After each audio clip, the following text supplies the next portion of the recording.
So what's good, YouTube? This is Ray Bell in the building, and I got my best friend Mike with me. Yo, And today we're going to review two albums by two very talented singers. One who's a pop singer called Cyndi Lauper, and the other is Carwell. And with their album, and today we're going to discuss their albums. She's So Unusual by Cyndi Lauper and Painkiller by Carwell.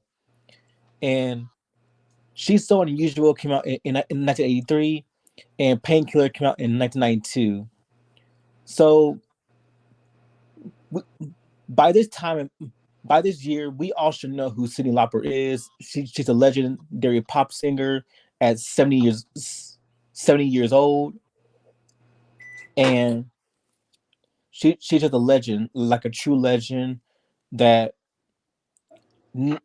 that without her we wouldn't have people like Taylor Dane or Belinda Carlisle, Debbie Gibson, all these other pop singers that you know became successful in the future.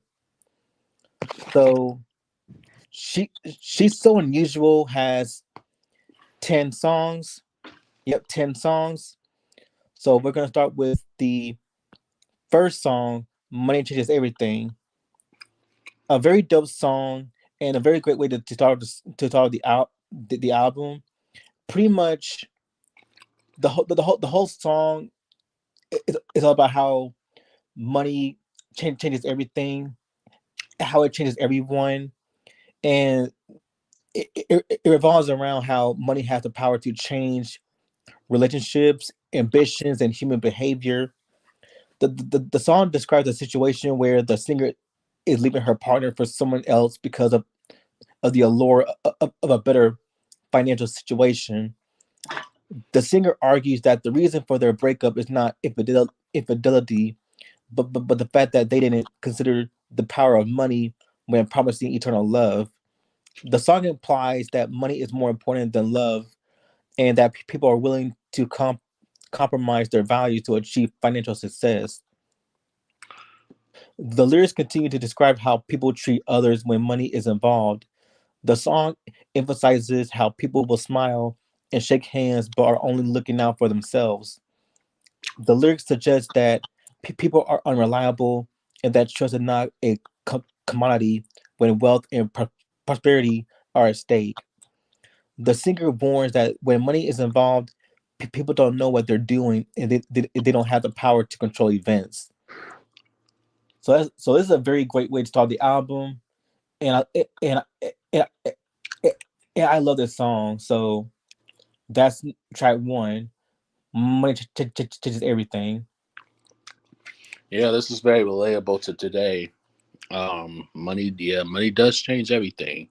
It's almost like money gives you power and stuff like that, and it ruins friendships, relationships, all that other good stuff. So this is more like a message more than anything else, and this is a pretty good song right here. Not that Definitely, way to start off the album. definitely, and it leads to one of the best songs of the '80s. This is pretty much I call the national anthem of the '80s music. Girls just want to have fun. Nuff said, like this song is a masterpiece. Nuff said, like everyone in the mama have heard about this song. It's been played a lot in everything from commercials to TVs to video games, what have you. Like every piece of media have had this song. It's just like the go-to song of the '80s, and it still resonates to this very day. So pretty much the whole song is about girls just want to have fun. They want to be themselves. Go shopping, go to the beach, hang out with friends, or hang out with their families. Go to the park or the arcade. pretty much leisure time. Like we all want to have fun in our leisure time. So this is a very, very, very great song. One of the best songs of the album, and just an all around timeless masterpiece. So that's number two. Girls just want to have fun. Yeah, this is her iconic song right here. Um, it's been played it's been played a lot. I can say that it's an overrated song, but it's her iconic song, and it's been played in movies. Yeah, I Hell, mean, yeah, it yeah, is very, very well known. I mean, this yeah, that's what. Yeah, I mean, this song. I mean, without this song, she wouldn't. Without this song, she would not have been the stardom that she is. I agree. Yeah, Uh, because go ahead. yeah, same thing. Cause same thing with when Martika came out with Toy Soldier. Hmm. That's the song that people know her for, Right. I agree. or or Tiffany. I think we're alone now. Yeah. Same thing with her, or Debbie Gibson's Shake Only Dreams. Oh, Yeah. well, no, not oh, Lost in Your Eyes. Right. Yeah, that song, and Belinda Carlisle's Heaven is a Place on Earth. Hmm. Like those songs, like they wouldn't have reached stardom if it weren't for those songs. So Cyndi Lauper is no exception. Like this, that's like the gateway song Yeah. where you get to know her. Yeah. Hell, it's a movie called Girls Just Want to Have Fun. Yeah, It came out like in late '85. But yeah, um, yeah, this is a good, very good song. yeah. It's like a pop culture classic. Hmm. Yeah. Now, track three is When You Were Mine. This is a cover of Prince's song, When You Were Mine. That was from the Dirty Mind album. Yeah, I think that was from the Dirty Mind album. Hmm. And that's the song, the album where Prince want to be more. He want to have a more like adult image. Well, he already had an adult image, but he want to go more risque. Right. Yeah, yeah. It was on the when you were mine album from the well when you were mine. The song came from the album Dirty Mind. Hmm. So pretty much it's a cover song, and it's a pretty very cool cover. And knowing who Prince is, he's very very strict when it comes to people sampling his music or covering his songs. Right. And pretty much it's all about in her version it's all about a love triangle gone wrong. The singer sings to an ex-lover who cheated on him with another man. He reminisces about their past together when she was his, including how generous he was with her, giving her his money and clothes. He also mentions her strange behaviors, such as not cheating the sheets after having friends over. Dis- Despite her infidelity and the pain it caused him, he still loves her and is willing to overlook her flaws and be with her again. The lyrics suggest a sense of longing and betrayal. The singer is hurt by the fact that his lover left him for another man, but he still loves her and cannot let go of the past. The line, I love you more than I did when you were mine, indicates that he still has deep feelings for her, even though he is no longer with her. The bittersweet tone of the song captures the complexity of human emotions and the difficulties of moving from a past love. Right. So very great, very good cover by Cyndi Lauper, and that's number three. When You Were Mine.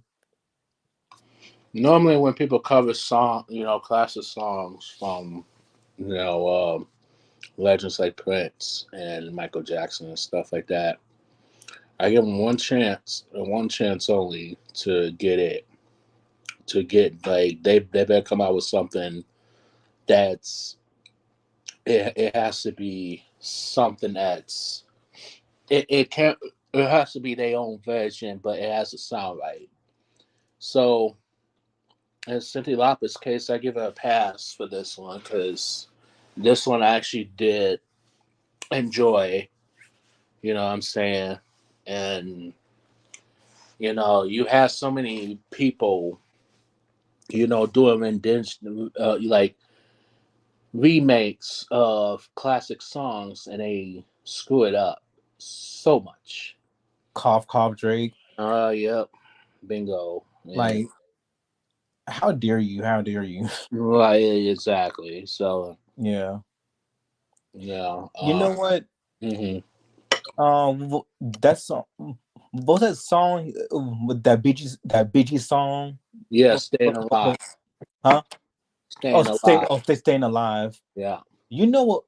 You know who I think is best suitable for that song? Who has a very dope voice, just a powerful voice.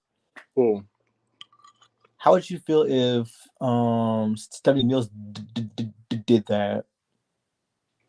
Like, cause she's known for have that very powerful voice. I wouldn't have minded. Yeah, cause she would have killed it. I think she would have pulled it off. Yeah. Yeah, and yeah, it's just certain ones you cannot recreate. But Mhm. Cyndi Lauper, I gave her a pass because her voice is so strong. I agree. Like, and it sounds more like when you hear the original, it sounds very lighthearted, Yeah. but the tone, but the message is not like it's not. It's very serious, but the tone is so lighthearted. hmm Like it's very danceable, and so the Cyndi Lauper's version is very danceable. Yeah. Yeah. I give her a pass on this one. Yeah, and that was when you were mine. Track four is time at the time. Uh, yeah, time after. There you go. Time at the time. Now this is a very cool song right here, and pretty much um when you watched Stranger Things, like Stranger Things had this song too. They played in Stranger Things hmm as well because Stranger Things is a homo is a love letter to 80s 80 that came from the 80s. hmm So time at the time is a timeless ballad performed by Cyndi Lauper in 1984. The song tells the story of a relationship where one person is always a step ahead or behind the other, but the love between them transcends the boundaries of time. The first verse sets the mood and immediately creates a feeling of nostalgia. As the singer lies in bed, listening to the clock ticking and thinking of her loved one, she is caught up in circles and confusion, which she admits is nothing new. The lyrics that follow are reminiscent of warm nights and suitcases filled with memories. The chorus is the centerpiece of the song, where where the words "time at the time" are repeated several times. The singer's partner calls out to her, but she can't hear them because she is walking too far ahead.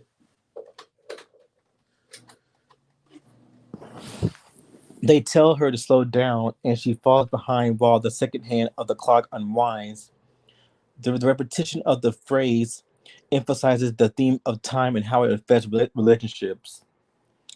The second part of the chorus serves as a reassuring message that if one person is lost, they can look for the other and find them, showing the depth of the love they share. The last verse is melancholic as the singer admits that sometimes when their picture fades and they are no longer around, the loved one is left wondering if they're okay.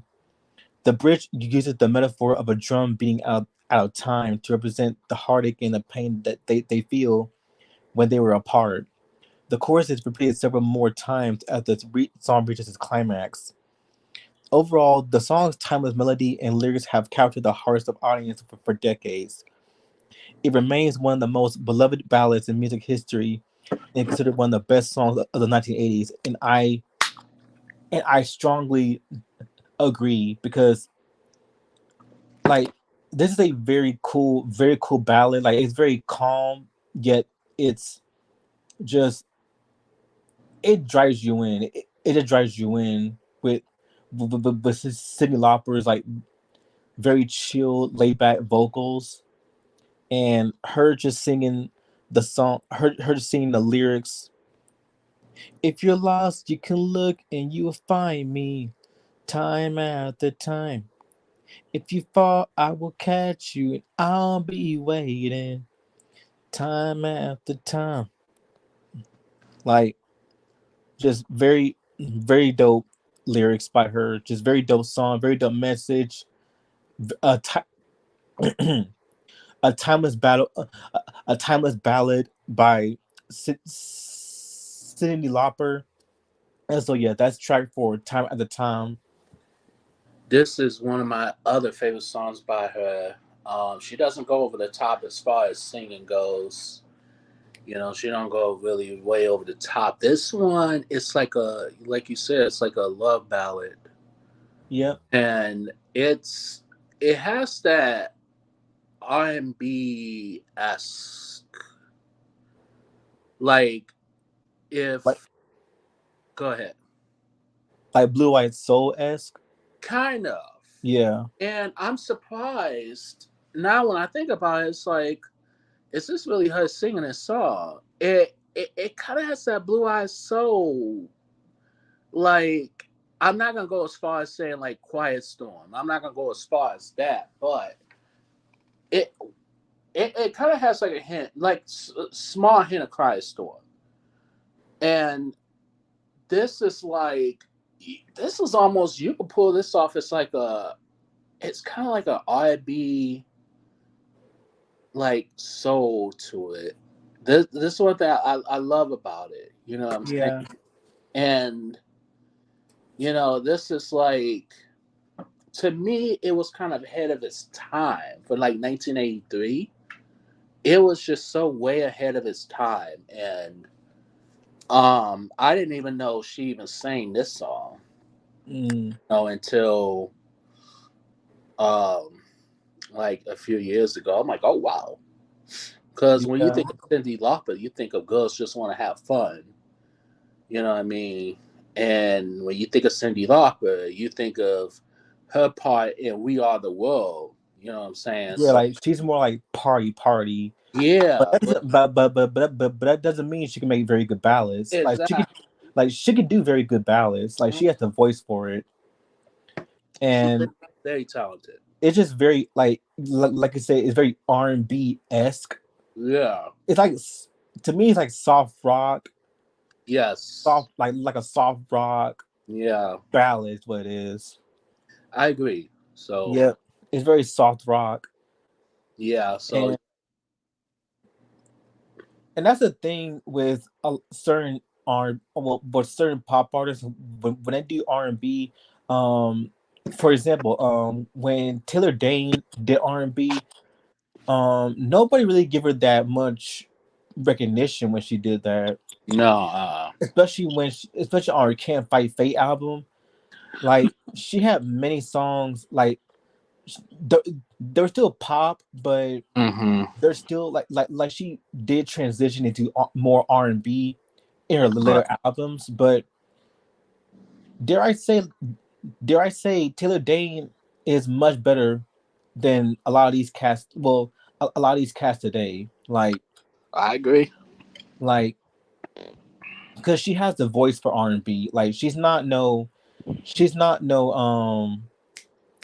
whatchamacallit, she ain't no Nicki Minaj. She's not no Sexy Red, which oh my freaking god, I hate. She's not no. She's not ratchet. I'll say that. Yeah. Like she's not ratchet. She's not ratchet like Nicki Minaj or No. Cardi or B. Cardi B. Yeah, Sexy Red, which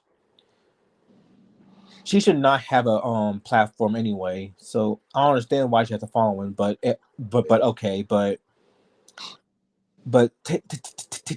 Taylor Dave to me is one of the most underrated pop stars of the '80s, next to Debbie Gibson, Martha. Like, Like she's that like she does she does get accolade. Like it's crazy because when she started out, had uh, she had popularity with songs like "Till It to My Heart," tell it "Prove to my heart, right? Prove Your Love," "Don't Rush Me." Like "Don't Rush Me." Like Good one. she had popular hits, but I Yeah, don't understand how she went underrated under the radar. Like that's the thing. yeah, because and it's hard for some of the, when the artists is when they start from like the especially if you have artists that start from like late '80s and like once the '90s, I think once the '90s hits, you had more contemporary like R&B up and comers that now people want to listen to. You know what I mean? Like people like Johnny Gill or Ralph Tresvant or all those other cat. You know what I mean? All those other Yeah. cat.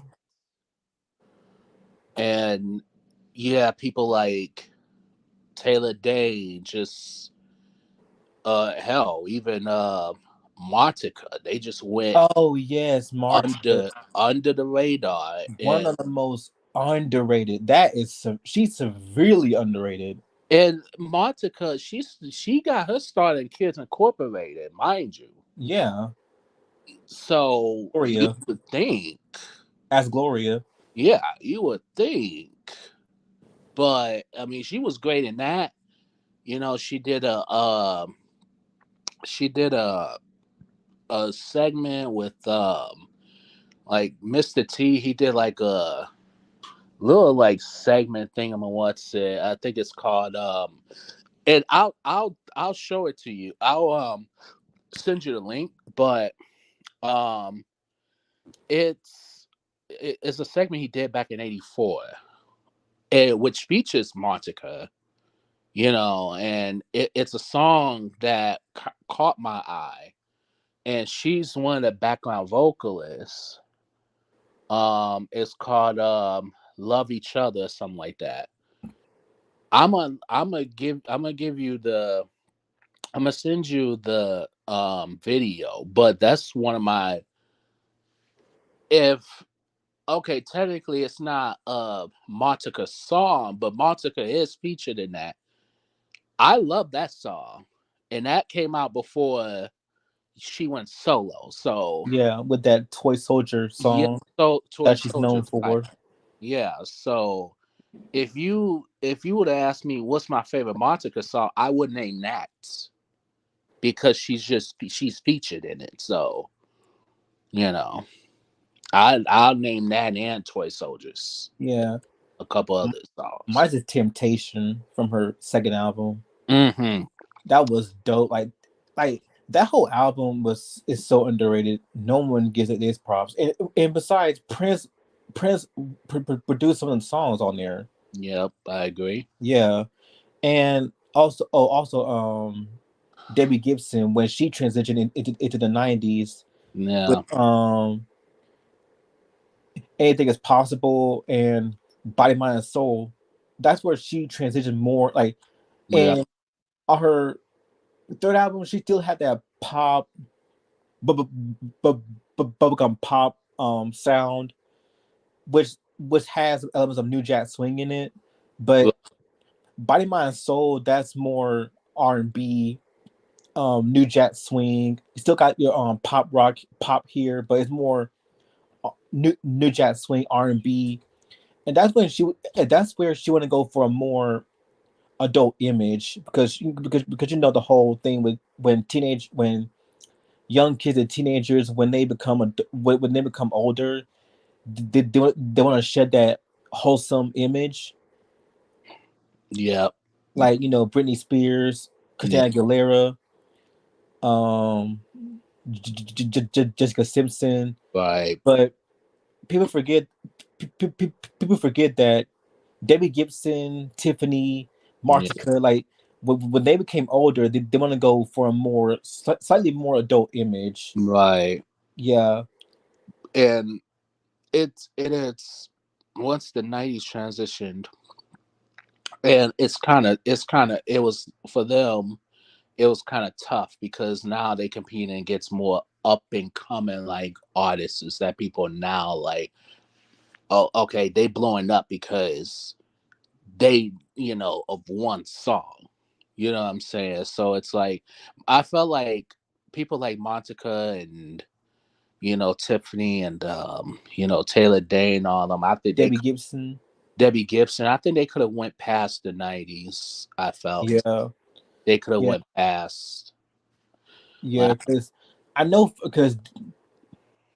for a fact that Debbie Gibson, like she had more albums after the '90s. Like she had Body Mind Soul, Think with Your Heart, Deborah, the MYOB album. hmm Then she had Miss Vocalist. And then the Body Remember, like the Body Remembers. That was her album from the 2021. yeah, So she's still like she's still doing her thing. She's still yeah, doing her thing. But I just feel like after how her popularity kind of fell off during the '90s, no one really gives her that much respect anymore. Like save for some, like save for, from her fans because no, she got fans. hmm But I'll talk about the people, like the critics, all that, yeah, all those people, those people, they never give them their props, right, and and it's very sad. Look how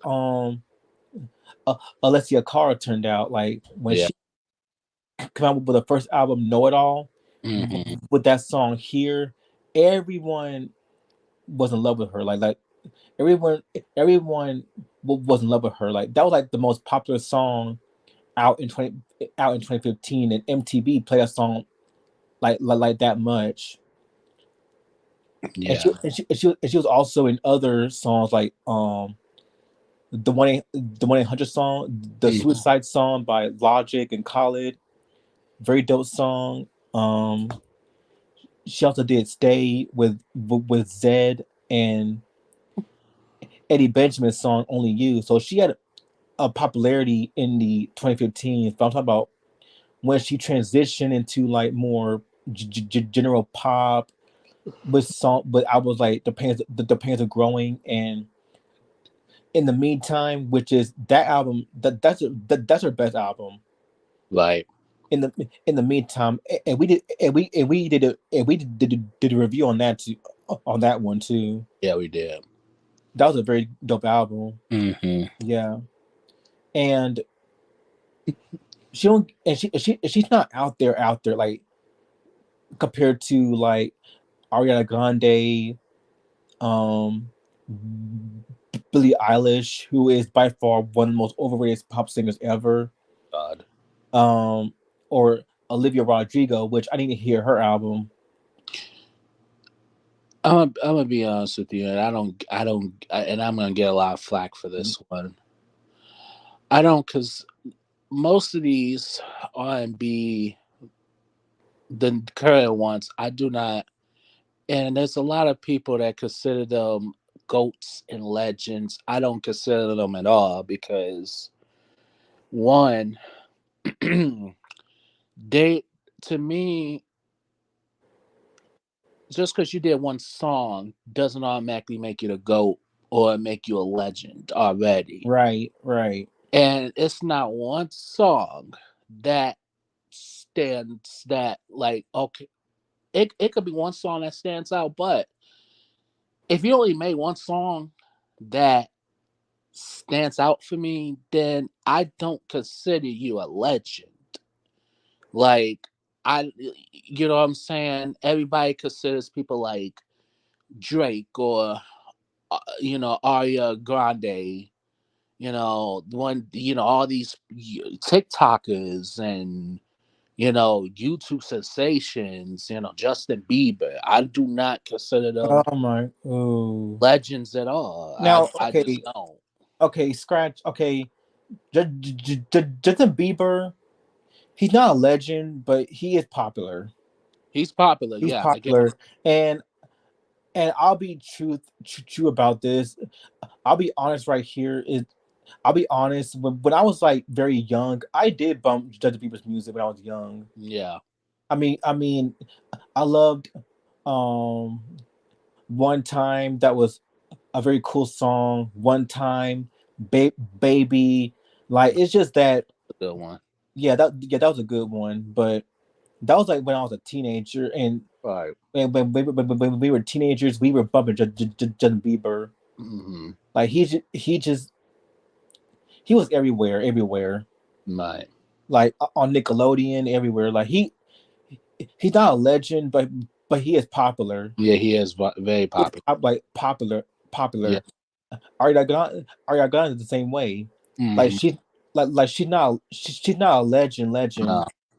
but she is popular. Like she has songs that are very dope. Like Yeah. um, Into You, Seven Rings. Mm-hmm. Like she has songs that are very dope, but I don't consider her a legend. Not Right. yet. Right. And I mean, she's known for playing as Cat and Simon Cat with Jeanette McCurdy, right. which thank thank thank the Lord that she's no longer with Nickelodeon, Yeah. True. and she's doing her own thing. Mm-hmm. Like, and not to mention she's kind of pretty too. She's very pretty too. Right. Right.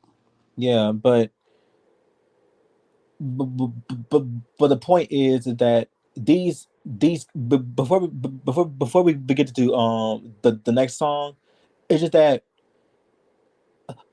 Alessia Cara, Martika, Debbie Gibson, Tiffany, um, they don't get as what's another one? Take. Taylor Dane, like Yeah. they don't get as much respect Mm-hmm. compared to these other people that they consider legends, or Mm-hmm. I don't I don't consider Drake a legend, not at all, No. not at all. I don't cons- I don't I don't I don't consider Taylor Swift a legend. Mm-hmm. I mean, to her fans, yes, but not to me. Right. I mean, she has songs that are popular, like "You Belong to Me," "Shake It Off," but that doesn't mean that she's up there with Michael Jackson. She's not up there with Janet Jackson. Like she's not, or Beyonce. Like she's not on their level. Yeah. I don't. Yeah. Michael. Yeah. Janet Jackson. Man. Yeah, Whoa. Janet Jackson. Like she is a legend. Yeah. You talking She- about? She's a legend. And you're talking about she had to find her own way. You know, Yeah, she had to find her Jenny own had to find her own rhythm. way. Yeah, when Jenny started out, when Jenny started out in the music business, people only looked at her like she's Amphit's little sister at Right. first. When she did those albums, like her self-titled album and Dream Street, Yeah. which those did not do well commercially and critically. Yeah. But when she did Control, that was like her real debut, Yeah. Control. where Jimmy Taylor Lewis, they pretty much took her under her wing, Yeah. and they were like, okay, we're gonna take this girl with us, and we're just gonna make her the star that she is. Right. And that's what they did, Mm-hmm. and Control was a very good album, and the Nation, that's that anthem, that national anthem album from the '80s. Yeah. That's another album I'm looking for. Control. We, Uh, we need we need to talk about Rhythm Nation one day. yeah. Definitely. I have the whole album. Yeah, because Jam Period, that was dope. Velvet Road was very cool. Like one of the best albums of the '90s. Like that's to me one of her darkest yet also her most introspective album. Mm-hmm. Yeah. So with that being said, track let's go back to Cyndi Lauper. So track 5 is She Bob. And so this is a very dope song right here. This is pretty much like a pop. This is pretty much like a pop song where she's talking, where it's basically a playful and lighthearted song about master, masturbation. The lyrics talks about the singer's desire for a new sensation and the feeling of picking up good vibrations. It also features lines such as, "Hey, they say that a stitch in time saves nine," that say, "I better stop or I'll go blind," which are references to the fear of masturbation causing blindness that was prevalent in the past, which is not true. Yeah, nah. Additionally, the danger zone referred to in the third verse may also be a reference to female sexuality, which was often considered taboo. The song is notable for its catchy chorus, which features multiple variations of she bop, he bop, we bop, and uses a doo wop style refrain in the bridge. The lighthearted and upbeat nature of the song has made it popular choice for dance parties and considered one of Lauper's signature hits. It is also notable for his music video, which features Lauper and her band performing the song in a retro diner setting with a choreographed dance routine. So, very cool song, very cool lyrics about sexuality and masturbation. So, this is a very cool song. I like it. You said that she talks about masturbation. Yeah, but not in a way, but not in a very not in a very explicit way. Mm, mm. This one, I like the sound to it of this one. You could kind of hear like the synthesizers. Yeah, it's very like it's synth pop. What it is, synth pop. Yeah, synth pop, and Like she's not she's not like being explicit about it at all. right, Like we're not talking about no Cardi B here. If there's a Cardi B or Sexy Red, they would have cranked it up. They would have cranked it up. yeah, And yeah, so you could go on with just about She Bob. yeah. Well, I don't know. Even if Cindy Lauper sounded like if she cranked it up a little bit, I still would like this. I would have still liked it. I mean, Yeah. I would have. I mean, not gonna lie, Cindy Lauper, she's very attractive. Oh yeah. This I actually like. You know, what I mean, like this one's kind of ahead of its time, if I mean, anything. she is very attractive back in the day. I mean, she Yeah, was very attractive. I mean, she still look good today at age 70. She still look good. yeah. So yeah, she's a this was a pretty dope song. You know, Yeah, too. It kind of sounds like it's from one of them like teen sex comedies, and the movie the it sounds like from one of those teen movie like sex comedies from the 80s. So like Fast Times at Ridgemont High. yeah, like Fast Times at Ridgemont High, and all those other movies. I like it. This is good. Yeah, the, well, you can tell you the 80s. They're very daring. Oh, easily. They're very daring. Like Fast Times at Ridgemont High, that would not be made today Yeah, because based because of the current world we live in. Like that movie would not be made today. right. Yeah, because why the freak are teenagers are acting so sexy? Yeah, I mean, as long as they're not. I mean, I know they're in high school, so they're probably like seniors, I guess. yeah, yeah, Yeah. yeah. Trust me, I've seen I some. I mean, it was the 80s, so that was a very different time. Yeah, trust me, I've seen some. I mean, hell, movies. I've seen horror movies, Nightmare on Elm Street, that had teenage characters being nude, Oh yeah, true. and you know, a lot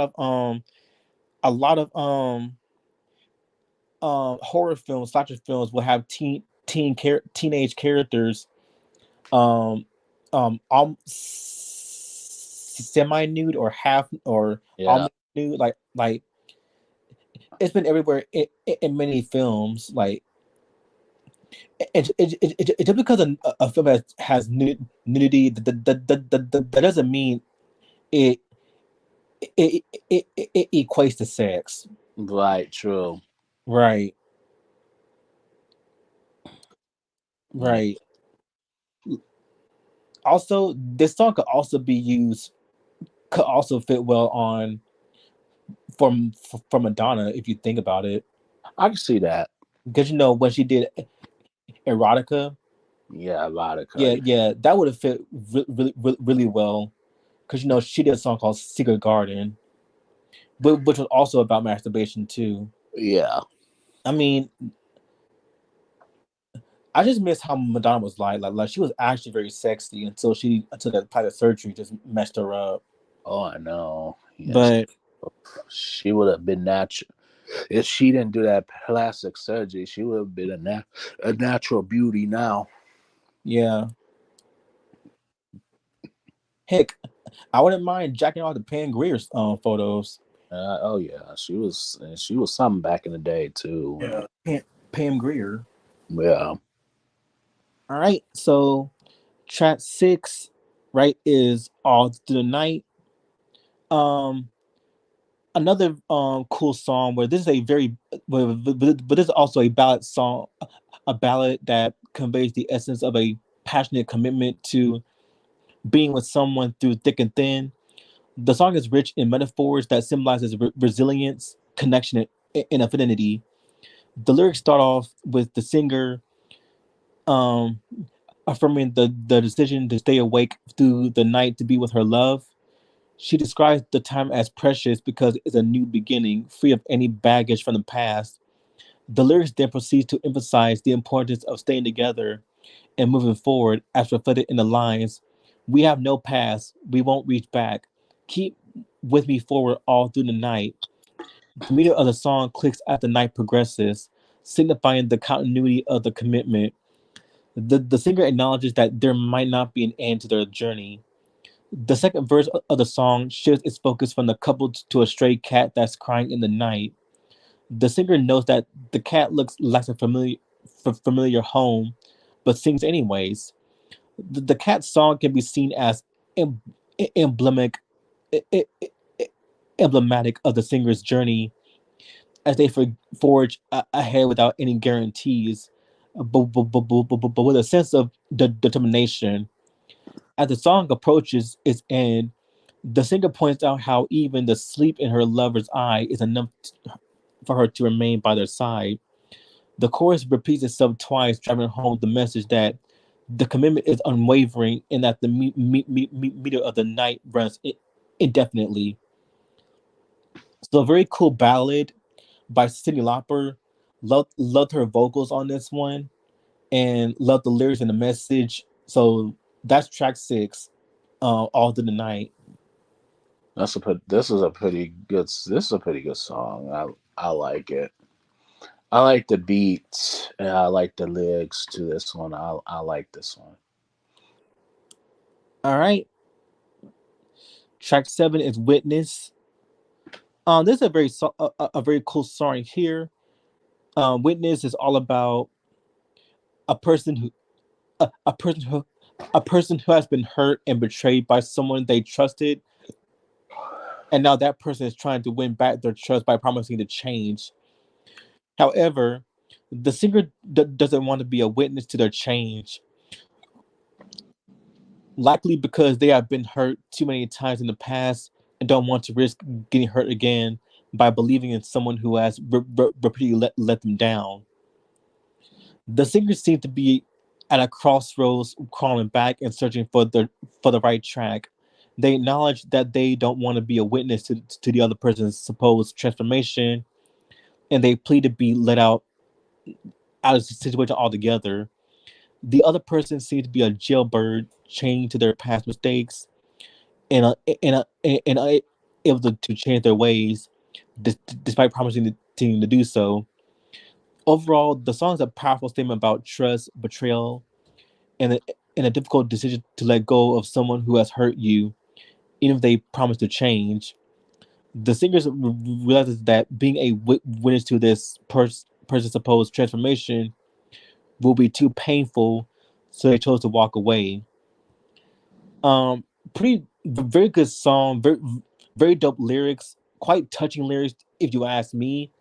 Um, love Cindy's vocals on there, so this is a very cool song. Witness. Yeah, this was a nice song. Her voice is nice on here too. It is touching. You right about one thing. It is pretty touching. I like it. Mm-hmm. Track 8 is "I'll Kiss You." Um, very self-explanatory. This is a very cool song, a very dope song right here. This one is like very like the beat is very fast paced, so pretty much the whole song is about I'll kiss you, I'll kiss you, I'll kiss you.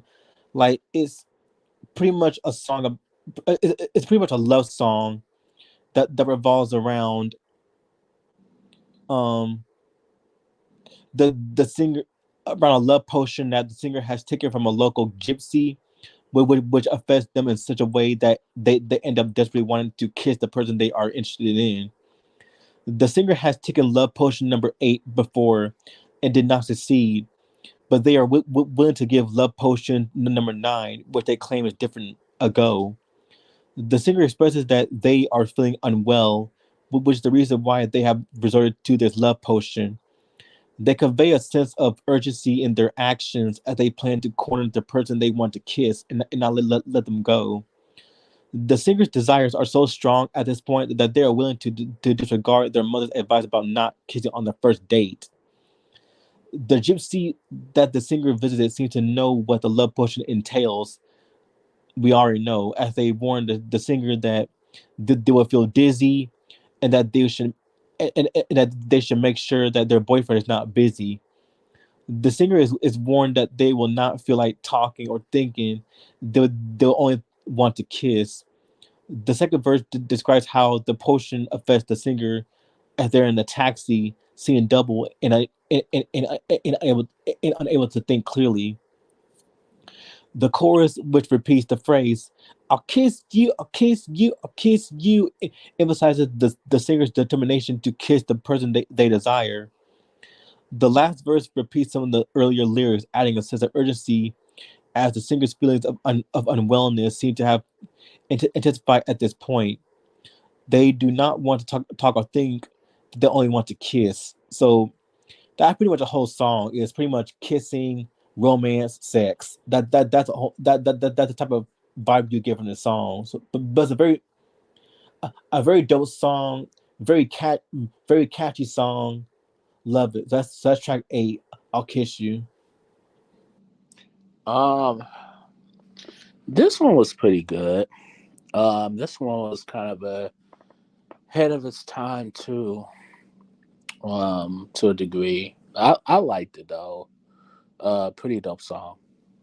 Yeah, I wonder if Helga, Hey Arnold, Yeah. if Helga listened to that song, she would definitely her and Arnold would definitely do that Oh right. because you know how Helga is with Arnold.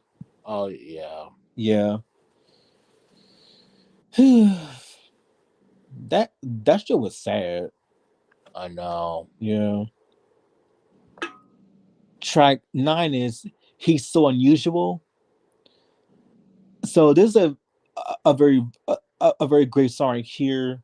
Yeah, a very great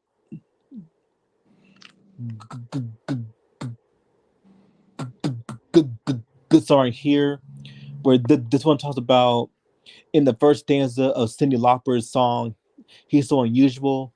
The singer expresses her concerns about her bashful, sweet boyfriend. She admits that he is handsome, but worries about him because he refuses to give her the love she needs.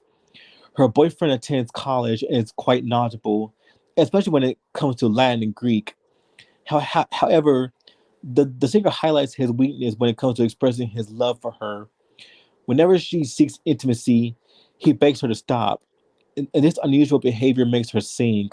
He's so unusual.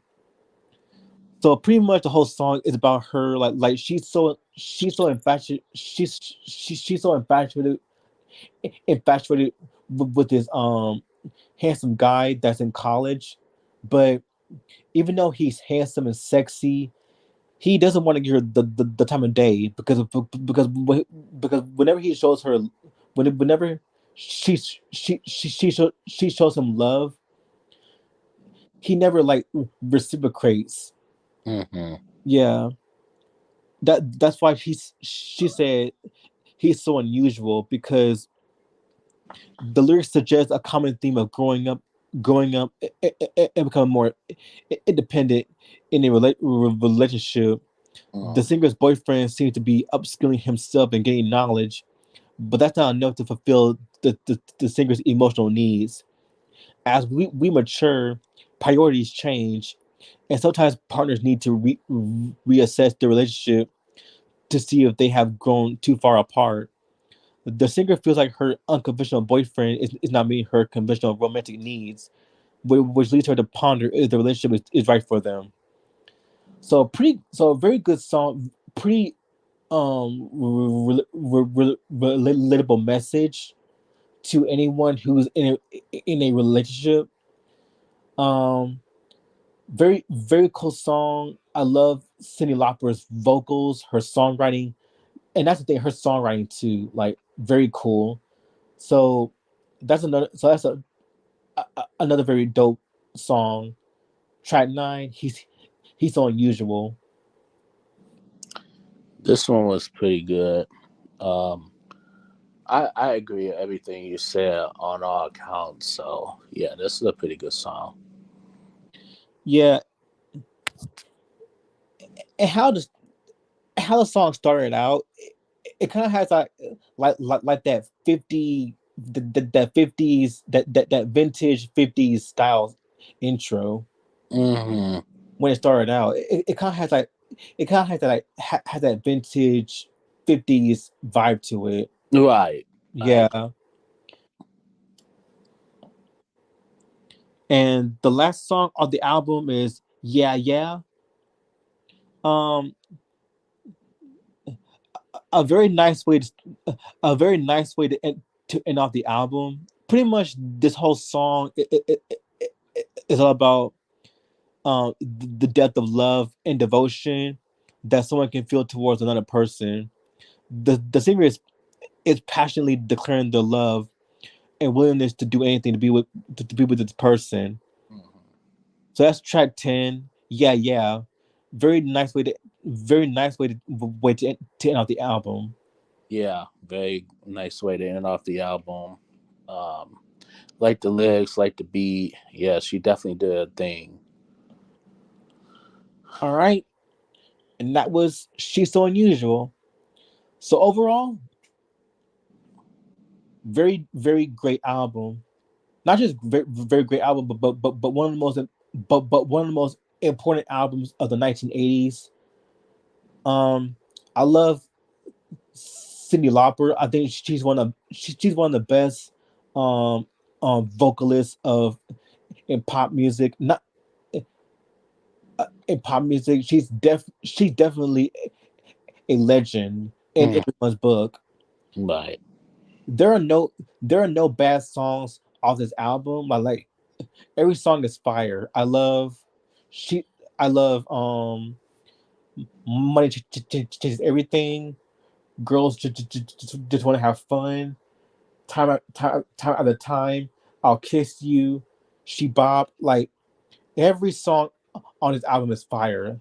I love the production. I love the playful, lighthearted, yet at times very um thought provoking messages Hmm. that this album covers and brings out onto the table. Hmm. Just everything on this album is just fire. I And agree. with that being said, Cyndi Lauper's "She's So Unusual" is a five mic album. Five mic album. It's an epic masterpiece of an album. I gonna have to say 5.5, 5 out of 5 as well too, because like you said, it's not one thing bad about this. I can't even think of one bad song on here. All the songs are very good. This is a very good, great album. I think I have this album on vinyl, if I'm not mistaken. I think, don't quote me on it, but yeah, this is a definite dope album. So I love it. Cyndi Lauper definitely did a thing. Yeah, definitely a legend. Very Yeah. a timeless legend. Mm-hmm. Yeah. And so with that being said, we're gonna go to the next album, and it's Sue Carwell's Painkiller album, and it looks like this. So Sue Carwell, she's a R&B soul singer, and not much is known about her, but she not much is known about her, Mm-hmm. but when you hear her songs, she has like this funk Minneapolis sound to her songs. Right. And this her and this is her third album, which came out in 1992. So there are 10 tracks off the album, and we're gonna start with the first track is "Sex or Love." Now this is a very dope track right here, and pretty much this song talks about um where she's asking her man, "Do you want sex or love?" Pretty much, she's talking about, do you want sex, or do you want true love? Essentially, like, choose one or the other. It don't have to be like, choose one or the other. It don't have to be just about sex, because that's not what a relationship is all about. When you think of relationships, you think of love, commitment, maturity, and understanding your partner's boundaries. Because if your relationship is solely based off of sex, and lustful desires, then that's not a real relationship. That's just very shallow. Right. And pretty much that's what the whole song is all about. Do you want true love, or do you want us to have true love, or do you want us to be fucking, pretty much? Mm-hmm. And that's what the whole song's about. Do you Right. want sex or love? So it's a very dope track. Love it. Yeah, this is a pretty good way to start off the album. I like it. Yeah. Um, Track number two. Another favorite song of mine is "7 Days and 7 Nights." Now, this is a very dope track right here. I I love how the song starts out. She's saying, "I want to love you every morning, noon, and night." And then she goes on saying, "Don't you ever leave me. I want to love you. I want to love you 7 days and nights." And I just love the chorus where she go like, 7 days, 7 days, 7 nights, 7 nights, 7 days a week. 7 days and nights. Like that is very infectious. Very infectious. Like this album is just this song gives you instantly hooked to the lyrics. Like so pretty much the whole song is self explanatory. She's talking about that she wants to be loved every day of the week, like every day, every day, every night, and every week. So pretty much this whole song is about her wanting to love a man. Well, she wants to be loved by a man for every day of the week. So it's a very so it's a very great song, and that track two, 7 days and 7 nights. This is another pretty good song. It's very relatable. Yeah, Definitely. I mean, anybody wants, a person to love them every day, every night, yeah, 7 days a week. So this is totally relatable. I like it. yeah. Like I love that New Jack Swing production too. Yes, I agree. Yeah. Track three is PMS. Um, very cool song here. Pretty much another self-explanatory song where she's pretty much talking about when you think of PMS, when it comes to a woman, when she's in premenstrual syndrome, what's the one thing you think when a woman goes through PMS? Stay the hell away from them. Yes, Uh, yeah, that's the thing. Yeah, that's the entire song. It's like PMS. Let's get serious. I'm not in the mood of your bull. PMS. Let's get serious. I'm not in the mood. Not tonight. Pretty much that. That's the whole theme of the song is do hmm not mess with with a woman when she's angry or when she's having mood swings, all that stuff. Like, Like that premenstrual syndrome is what it is that all women go through. hmm And even though I'm not a female, which thank the Lord I'm not, but I do relate to how women go through all types of mood swings when they're experiencing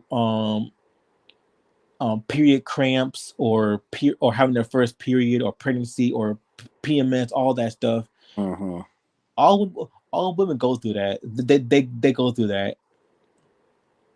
So it's a very relatable song too. So that's track three, PMS. Yeah, that should be a woman's national anthem. Should it should be. Shoot, I was this song. I'm like, God damn. Like, okay, I that mean, yes, yeah, it's a great song. I love it. yeah, Uh, I love the chorus. Yeah, yep, and I think that's probably one of my favorite songs off this album. yep, pretty much. Yeah. Um, Track four is Johnny. This is a very cool track right here.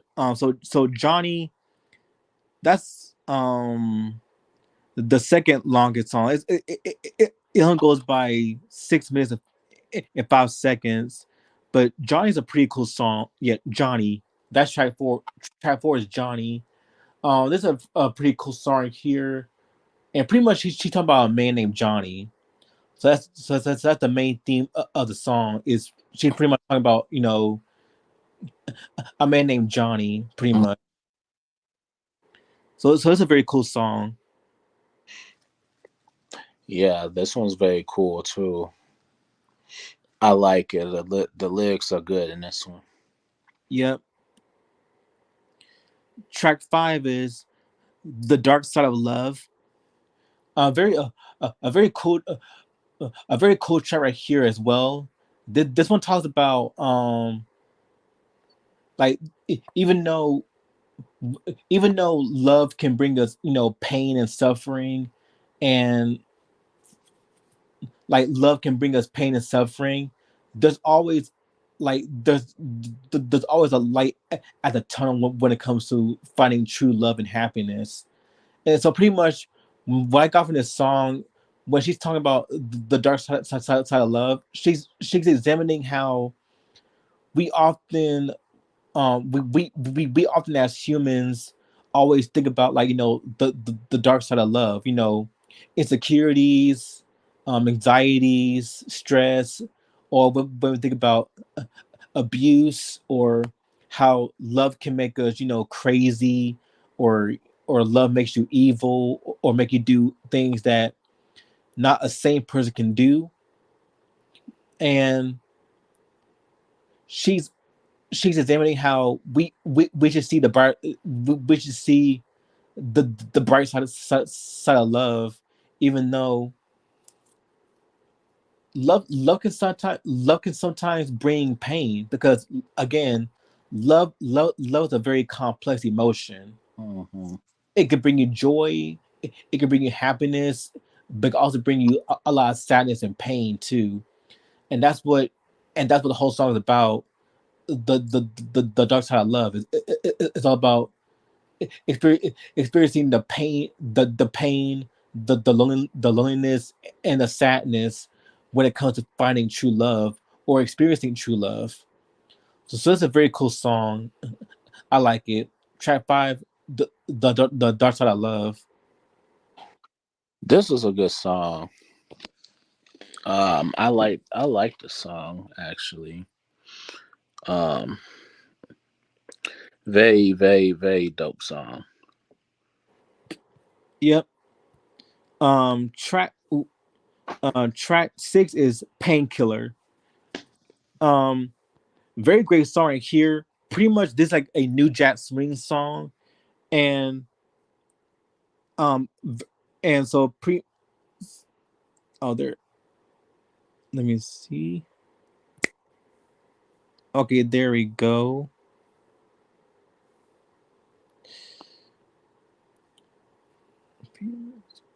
Yeah, so pretty much Painkiller is a very impressive it's a very impressive song, and it has that new jack swing hip hop production, that also has that R&B influences, the R&B, like it's an R&B sound, an R&B song that mixes hip hop, and that has a hip hop and new jack swing sound. And that's the top track of the song Painkiller.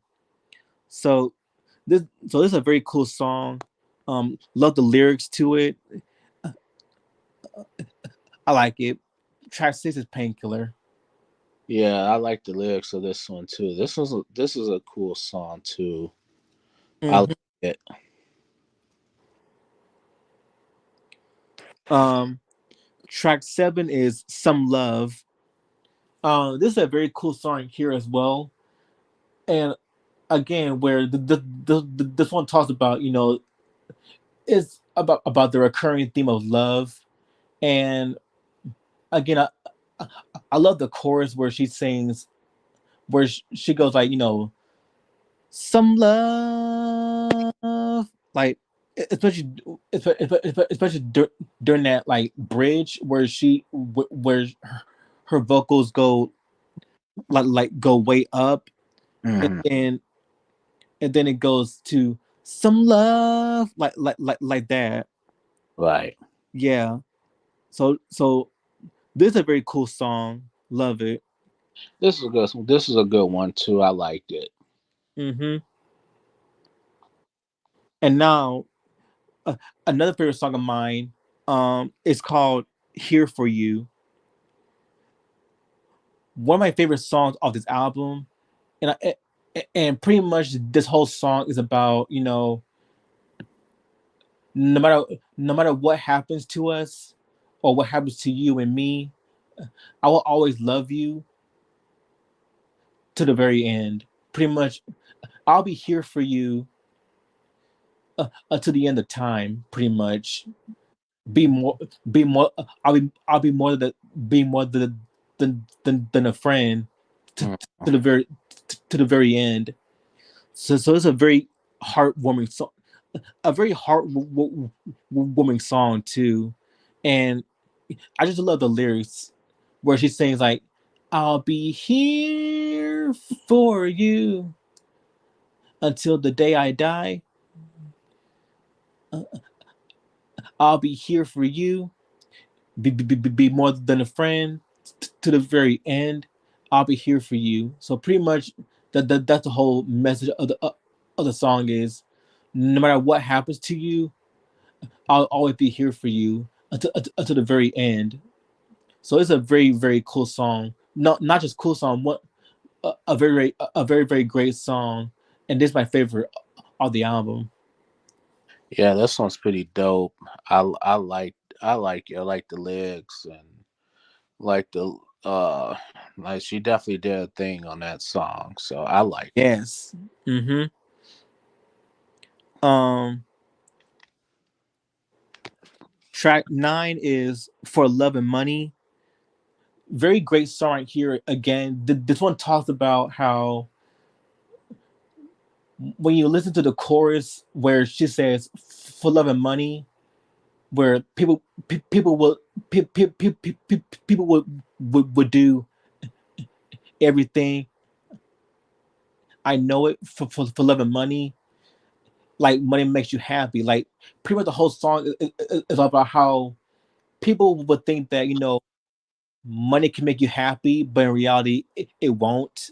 Uh, Because and that applies to many to anyone, whether you're rich, middle class, or poor.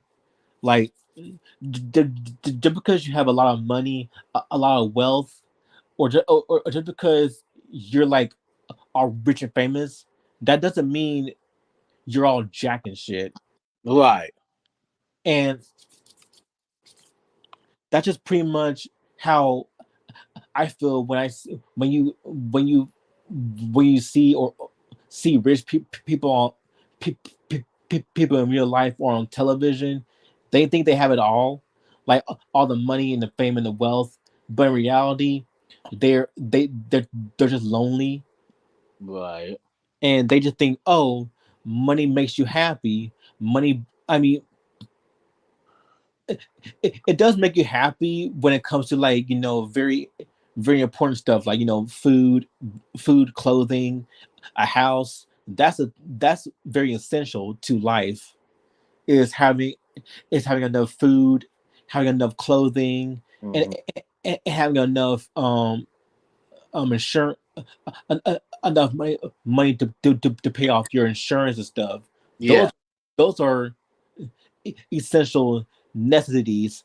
But when it comes down to like superficial stuff, like the money, the money, the fame, and using money for selfish reasons, that's where I give people a side eye. Where money, money doesn't always make you happy. It can make you very greedy and lustful, and that's the thing about this song. It talks about how just because you got a lot of money in your Right. pockets, that doesn't mean you're always um you always feel good.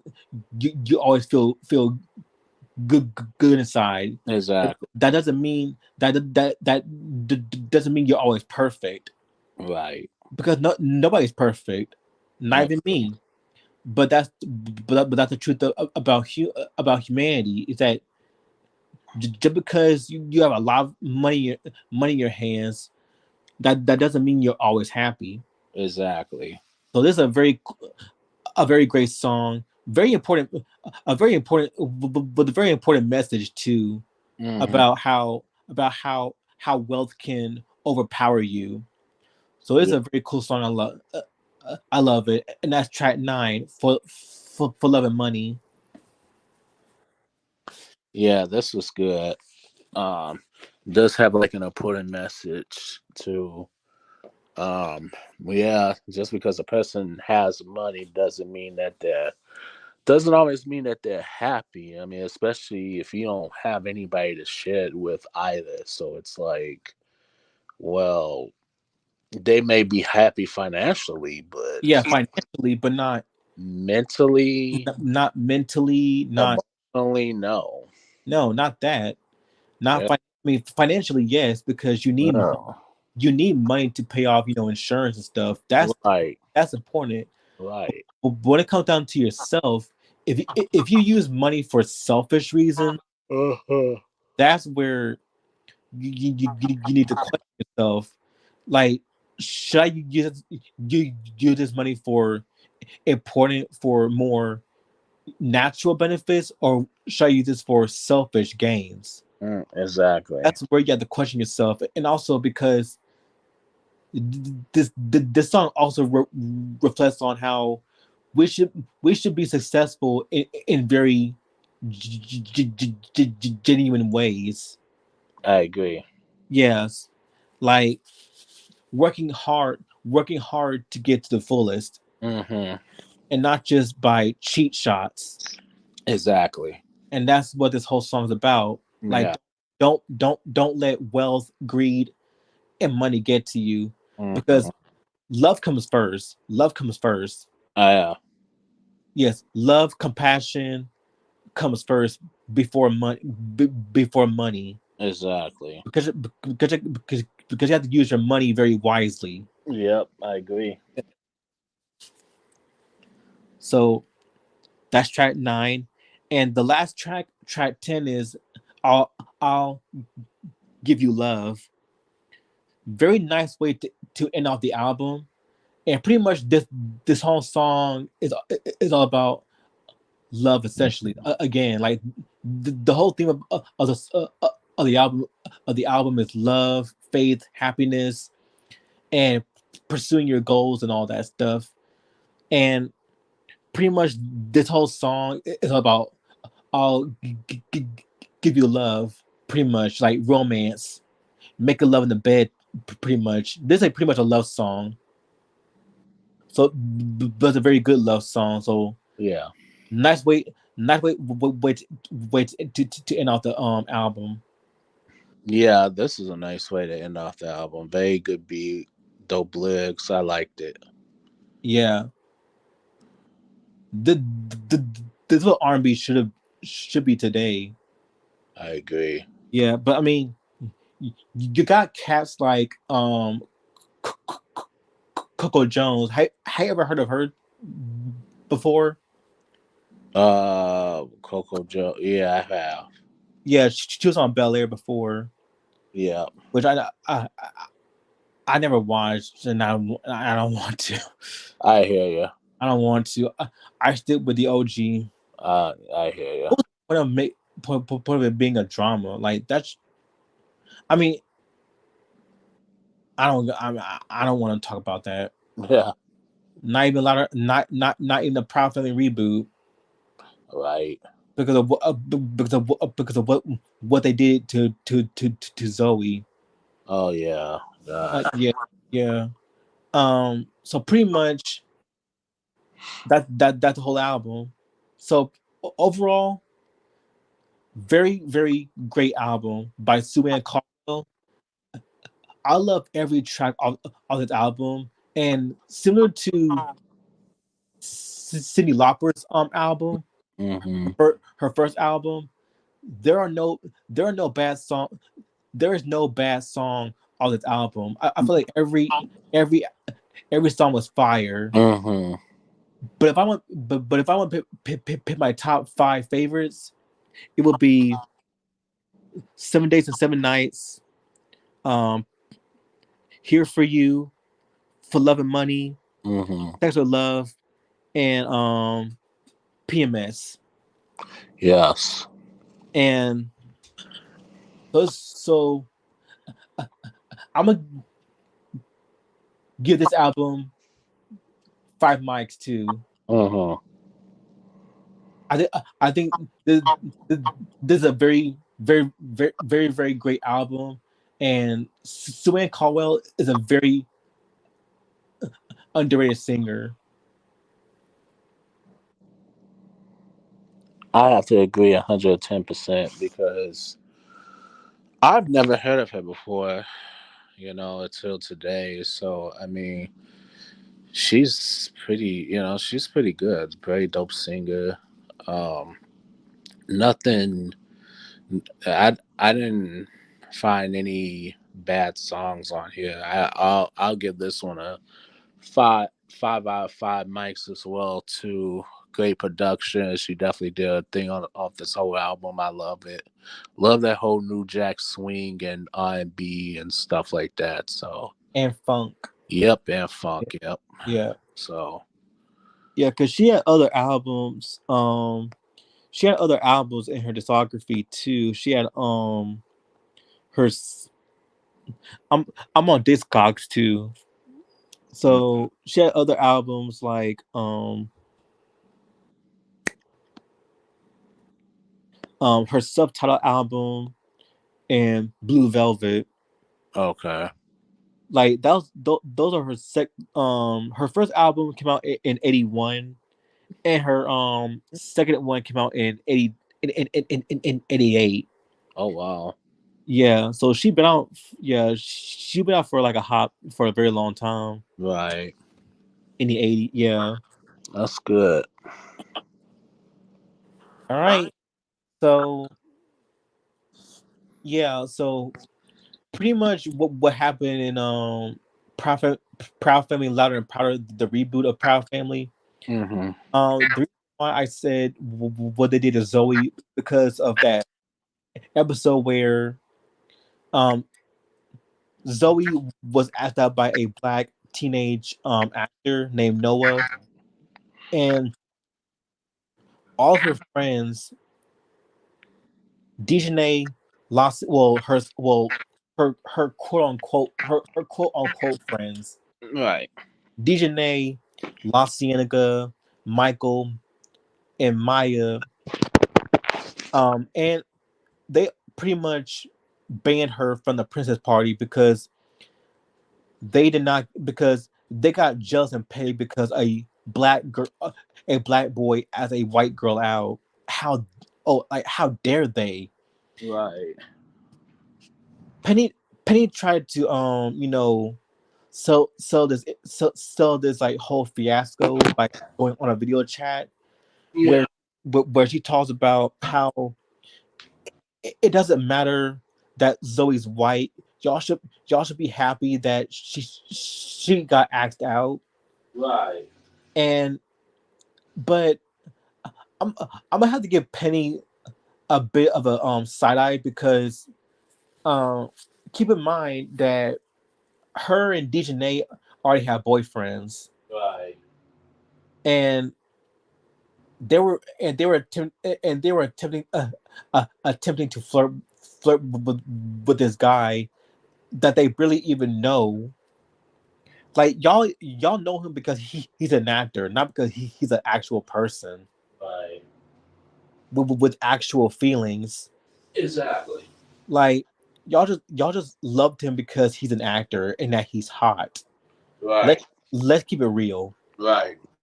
I mean, I, I get that people go crazy over celebrities. I get that. Like Michael Jackson, Janet Jackson, Beyonce, Yeah. um, Alicia Keys, Mary J. Blige, SZA. Like we all go crazy over our celebrities, Right.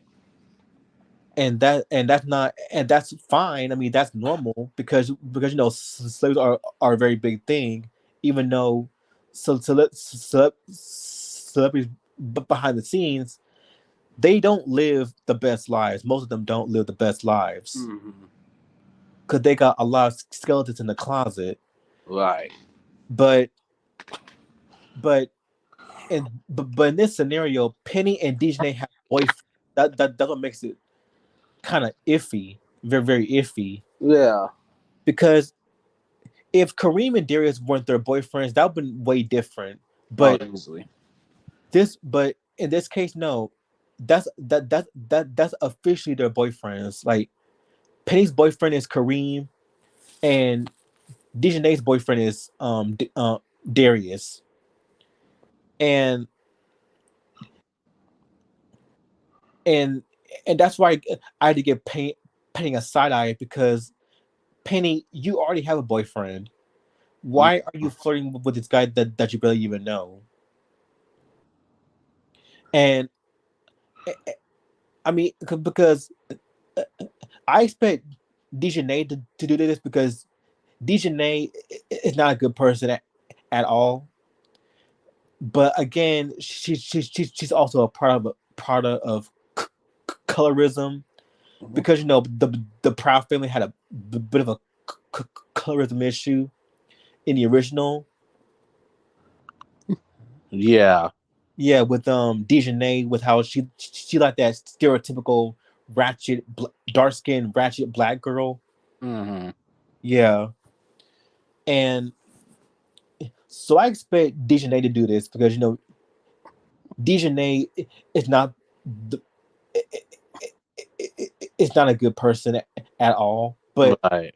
But Penny, the one with the most common sense. Hmm. Yeah,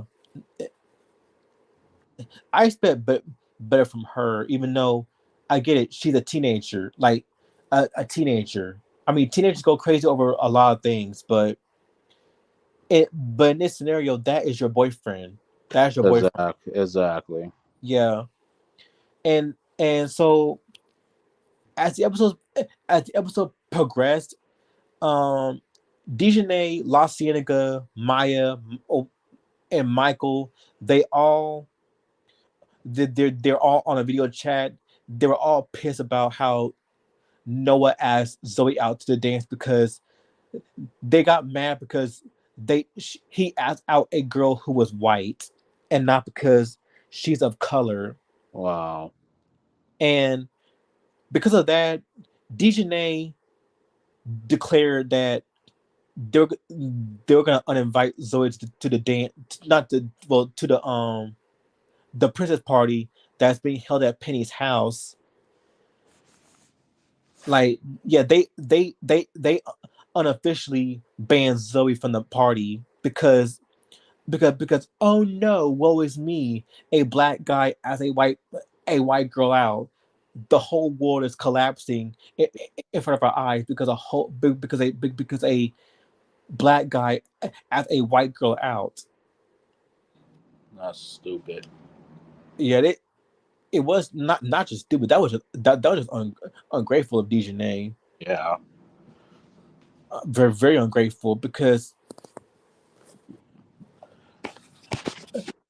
I said that her worst moment was when she left Penny at home with her nine ratchet siblings. Hmm. Like she basically ditched her to go to that stupid boy concert, Yeah. which is third story, Hmm. which third story.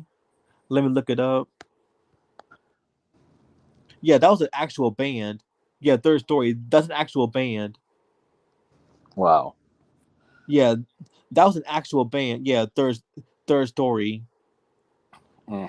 So pretty much, she they banned Zoe from the princess party because again, how dare they how dare Noah ask a black girl ask a white girl out, even though God, but so pretty much they banned her, and at the party things go south very quick. So pretty much Zoe tries to reason with her reason with her so-called best friends, but all all they did was snark at her. They just came at her with such pain, painness and jealousy that it even makes um that episode from As Told by Ginger Wicked Game Yeah.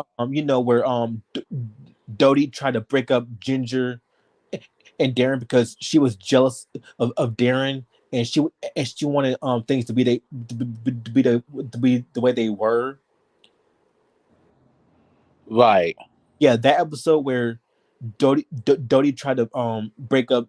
Ginger and Darren with the help of Miranda and Mipsy, and not to mention, Macy was guilt tripped into this too.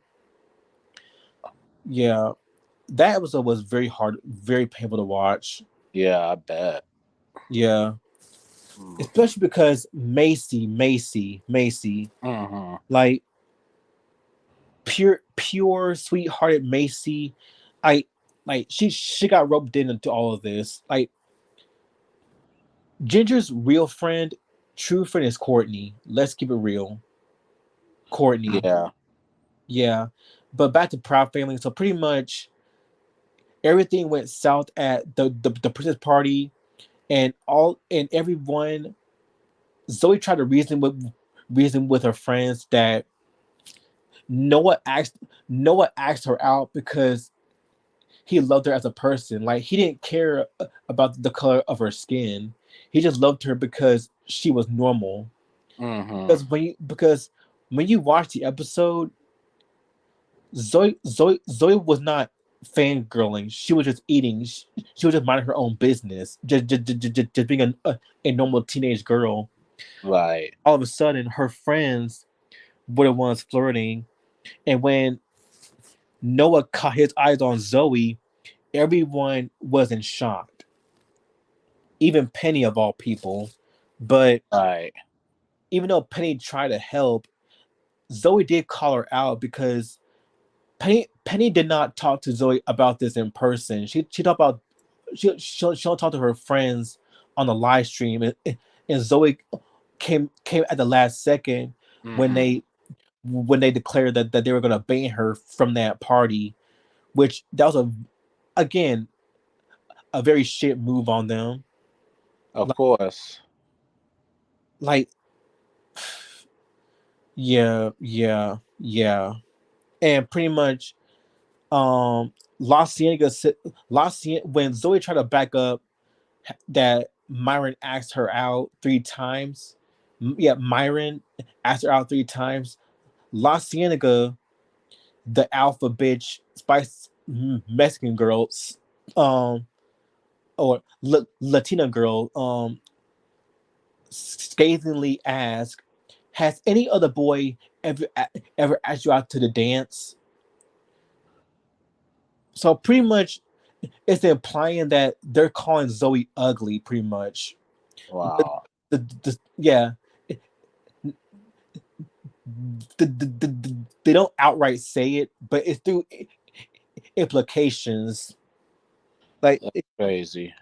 it, it's through implications and subtle hints that they're calling Zoe ugly and that she's unattractive and that she will always be like the white geeky nerd girl that doesn't really stand out. Mm-hmm. And that's just a very sad thing. Very, very sad. It's just very sad. I just felt bad for Zoe because she didn't deserve any of this. Like Right. like Zoe is a very sweet girl. Like she's a very sweet, kind girl. Like she's not perfect, but compared to Dejanay, La Cienega, like she's by far one of Penny's most neutral friends. Uh-huh. It's just that whenever she hangs out with them, she kind of gets peer pressured. Like she's not toxic Right. like La Cienega or Dejanay. Like she just lacks a backbone, and she just hangs out with the wrong crowd. Is what it is. Like Yeah, that sucks. she just hangs out with the wrong crowd, Right. the wrong crowd of people, and they just pretty much just put her down, made her made her not just look bad, Mm. but made her feel bad that she's white. They Right. they use her whiteness against her, saying that, oh, because you're white, that doesn't mean you're attractive. You'll always be like that dumb geeky nerd that no one that nobody likes, and that Myron is best fit for you because he's geeky and nerdy like you. Like no nobody no sane attractive person would ever fall for a geeky dork like you, pretty much. Uh-huh. That's what they're implying from La Cienega and Dejanay, Maya and Michael, because Wow. even through Maya's perspective, she's saying, not really. The way I hear it, Noah only dates white girls. Like, Maya, how would you know that? Exactly. Like, that was just a throwaway line. Like, how would you know if Noah likes white girls? Have you ever talked to your cousin about it? Like, have Right. you ever talked to your cousin about, um, do you think Noah likes white girls, or do you think he has other preferences besides white girls? Because to me, I don't think Noah only likes white girls. I think he likes people in general. Yeah.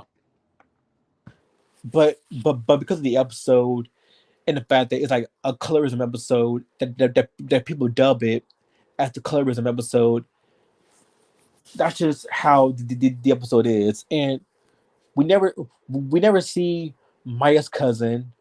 We don't have moments where she backs up her claim that he likes white girls. I Hmm. just think that I just think she just pulls assumptions, Yeah, that sounds because about right. knowing who Maya is like that woke social activist, or a parody of a woke social activist. Uh, Like, how would you know if he only dates white girls, or white people in general? right. How would you know that? Exactly. You you goofy nigga. Right. Like, how would you know that? Right. Like, No. you're just making assumptions without having no true evidence as to why Noah thinks the way he thinks. Or maybe Noah only likes people who are normal. He don't like people who always be up in his face. Exactly. Like what Disney did. Disney try to be up on his face. Disney, you have a fucking boyfriend. Right. Like, come on now. Come on now. I mean, that whole friend group was toxic as frick Yeah. towards Zoe. Towards Zoe. Like, why are you even friends with these people who put you down, who criticize you so harshly to the point where you just feel bad about yourself? Yeah. So it's like, what's the point? What's the point of going back to them? And that's what happened in the final in that final scene where they were at that dance party. Zoe apologized because of the fact that Noah only dates white girls, and even when she tries to apologize, her friends still, you know, her friends still took jabs at her Right. and things like, "Oh look, oh look at here, y'all. Where's your boyfriend?" By Dejanay, and La Cienega says, "Oh, he dumped you," and Hmm. and Michael said, "Yeah, right." And, and, and I wear white after Labor Day. Like, the fuck is that? Yeah. Exactly. I don't get it. Right. Don't get it. Penny and Zoe are like the best friends that they like. That's the best friends that they should be. Just Penny and Zoe. Yeah. Penny, Zoe, probably Myron, because I don't think Myron's that toxic either. He's just a geeky nerd that nobody likes. He like the Steve Urkel of Proud Family, if you think it. Oh boy. Yeah, because you know Steve Urkel is very nerdy. Myron's like that too. Lord. Yeah, it's very sad how they treat Zoe, like very very sad, like very tragic. Because and that's the thing about that. That's the thing. Like Zoe is meant to be that geeky nerdy girl, white girl that no one that no one Right. appreciates. Yeah. And it's sad how DJ.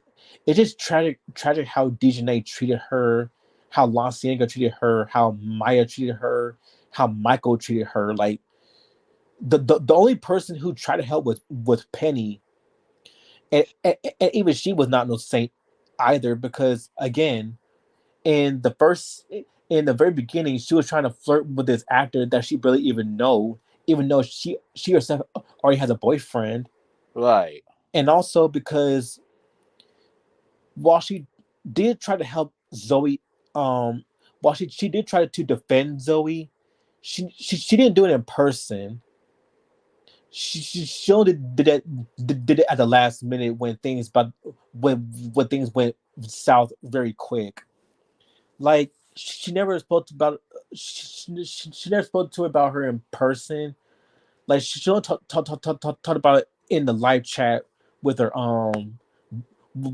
so called friends, and not Zoe, because Zoe popped in at the last minute in that live chat when they talk when they declared that they were going to ban her from that party, which again, shit move. That's a dick move.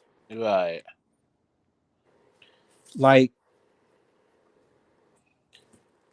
and it's just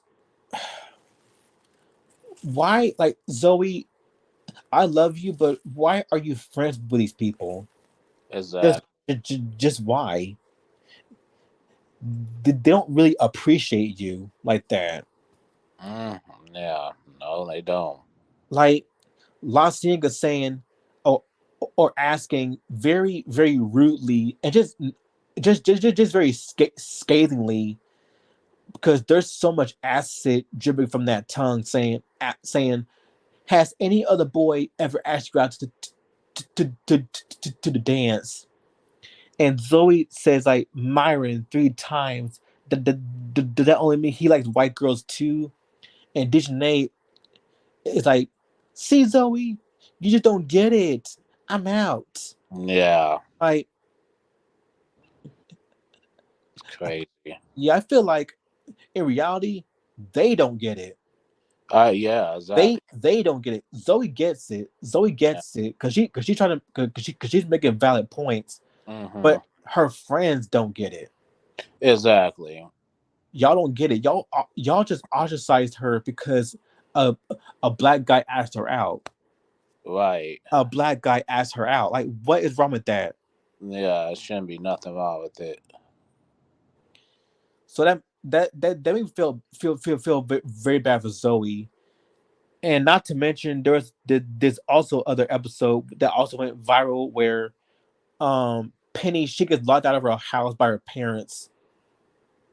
True, really, like true. So basically, Penny missed her curfew, Mm-hmm. and pretty much she got locked out of her. She got locked out of her house by Trudy and Oscar, which Wow. which again, very very, not just a dick move, but that's just a very unsafe. That's just very unsafe, Yeah. especially when it comes with Trudy. Like Trudy, what do you gain from this?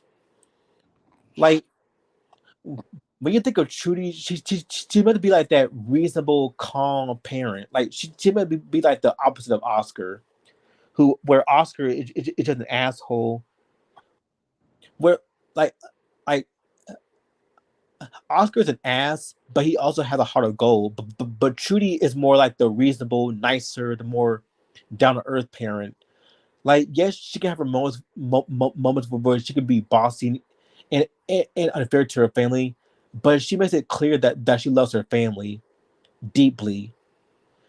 And just seeing her locking Penny out the house at night, Mm-hmm. that just go that's not that is so out of character for her. That is completely out of character, because I would I would know for the fact that that Trudy in the original Proud Family would never do this. Exactly. She would never do this. So seeing Trudy doing this to Penny, who is an underage girl, well, not just an underage girl, an underage teenage black girl. It's crazy.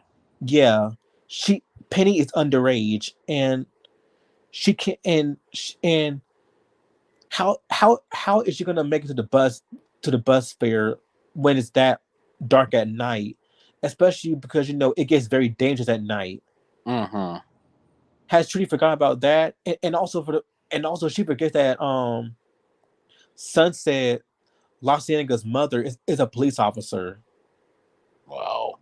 Yeah, yeah. Sunset Los Angeles' mother is a police officer.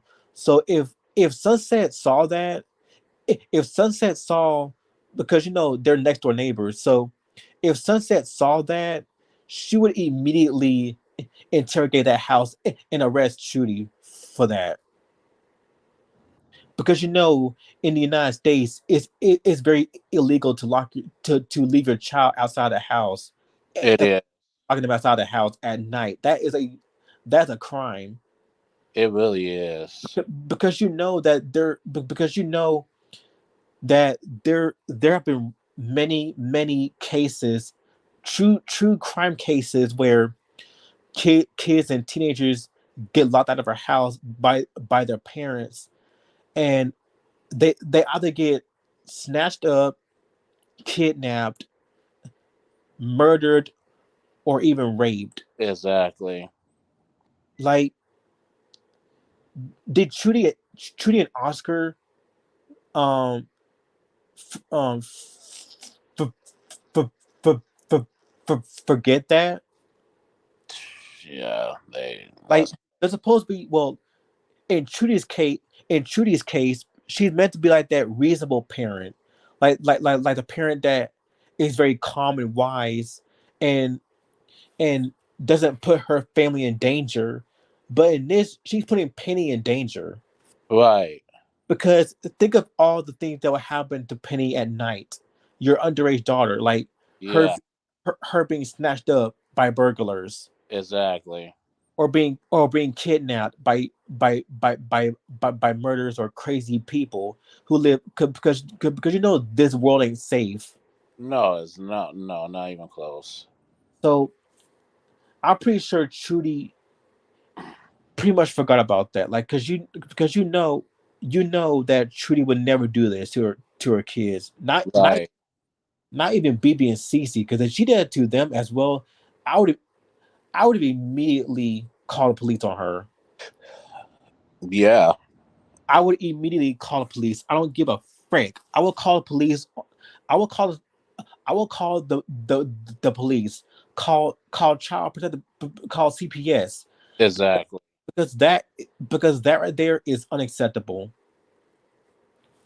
And also Trudy was acting so petty too. Like, she was also acting so immature too. Like, you're an adult. You're an adult. You're, like, y'all should talk about this. Like, y'all should like bring Penny into the house and Mm, just set some ground rules.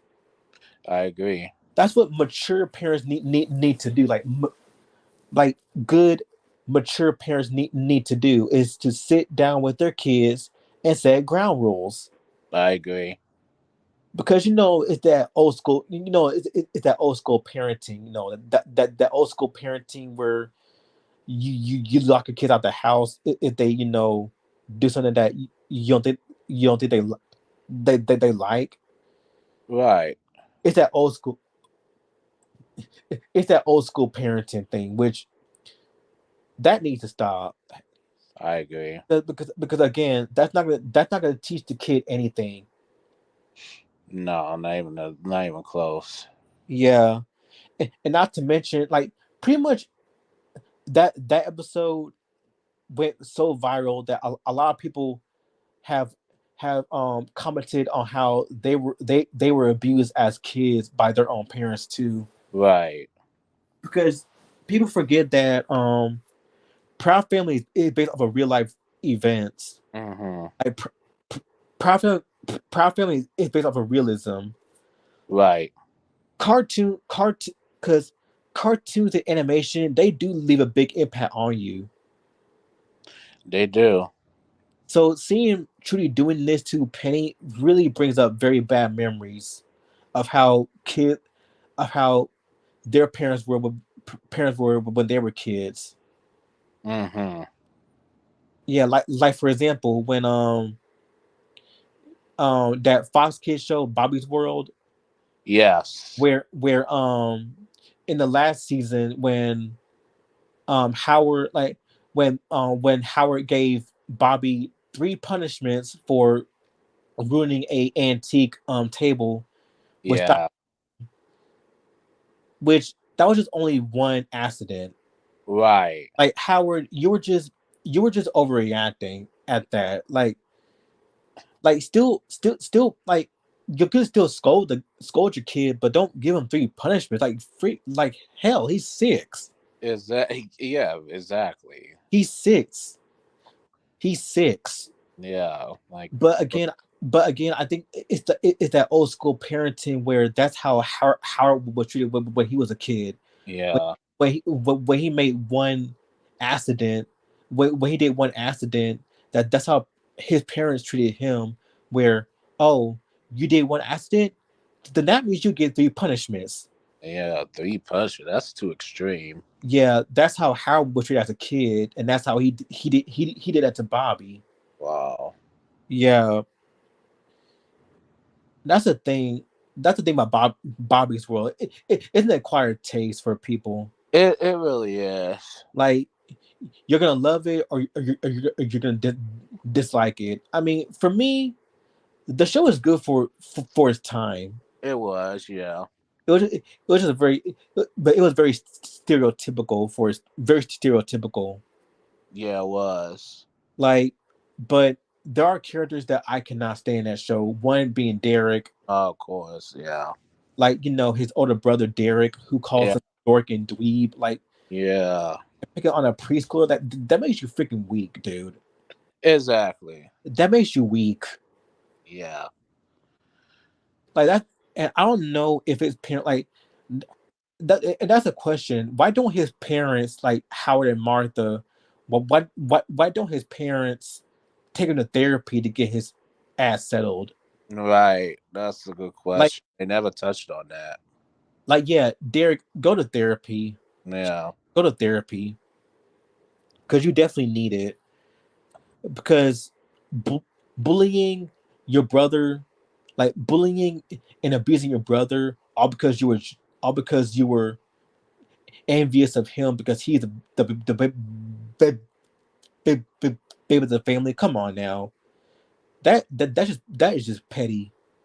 It really is. That's petty. But again, Derek Derek Derek is a 10-year-old kid.